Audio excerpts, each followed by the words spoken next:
Okay. Hi, today we are here and we're going to talk a little bit about strength-based therapy. And I've got a volunteer with me here today.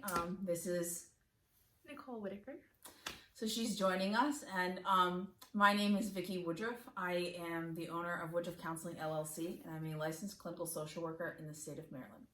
So let's get at it, and we're going to talk a little bit about strength. And I'm going to start with you, and I'm going to ask you, Nicole, what are some of your strengths? Like, what would one of your friends say are your strengths?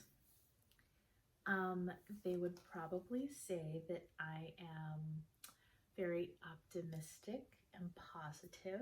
Okay. I'm a pretty independent and driven person. Okay.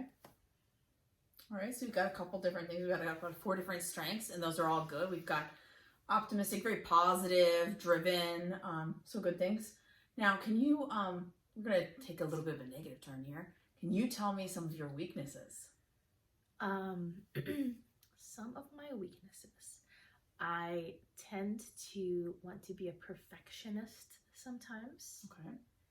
And sometimes, most of the time, I hold in my feelings. I don't always express my feelings, or when I'm upset about something or something's bothering me, I keep it and I don't share it. Okay. So Nicole actually sort of didn't cooperate with this agenda because this is not scripted, but she did a great job. And I'm actually really happy because she is actually showing that she's in pretty good health and that she's doing very well. So I'm proud for you. Because typically what happens is that people are much better at coming up with all the things that their weaknesses. And so they will rattle off lots of different things that they struggle with. You know, I don't feel good about my body. I'm not doing well at work. I'm not a good friend. I'm incapable. I'm incompetent. There's a lot of sort of anxiety themes that we tend to highlight and focus on. And then when you ask someone what their strengths are, they kind of get a little frozen and they don't really always know what to say. So you did a great job when you were able to list off 4 of them. I was really impressed. So what happens though is that we tend to allow the negative things, all the things that we want to work on and all of the issues that we want to address sort of consume us. And that tends to sort of be the mindset and the lens of which we go through our day.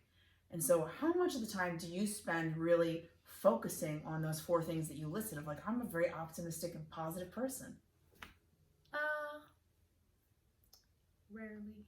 Okay. And so that's sort of what in strength-based therapy that we want to start working on and addressing. We want to sort of start taking that approach of really building up those strengths that you already have, those assets that you have, and dialing in on them and using that as a way to sort of in a perspective that you approach life with. These are tools that you already have. We don't have to grow them. We don't have to build them. We just have to start using them. And so that would be what we would start to focus on. We would start to take those that you already have there and really make that the tools that you are using to guide your life. How do you feel about that? I think that sounds exciting. Okay. So if you are interested in learning a little bit more about strength-based therapy, if the idea of, coming up with your strengths kind of makes you a little bit uncertain or stressed out, and you're not sure what are my strengths, and that catches you up off guard, you are 100% within, a lot of people have that issue. And so, consider reaching out and scheduling an appointment with us. You can find us at http://woodruff-counseling.com, and I'll drop the link in the bottom. And you can schedule a free consultation on the website right there. You can learn more about strength-based therapy.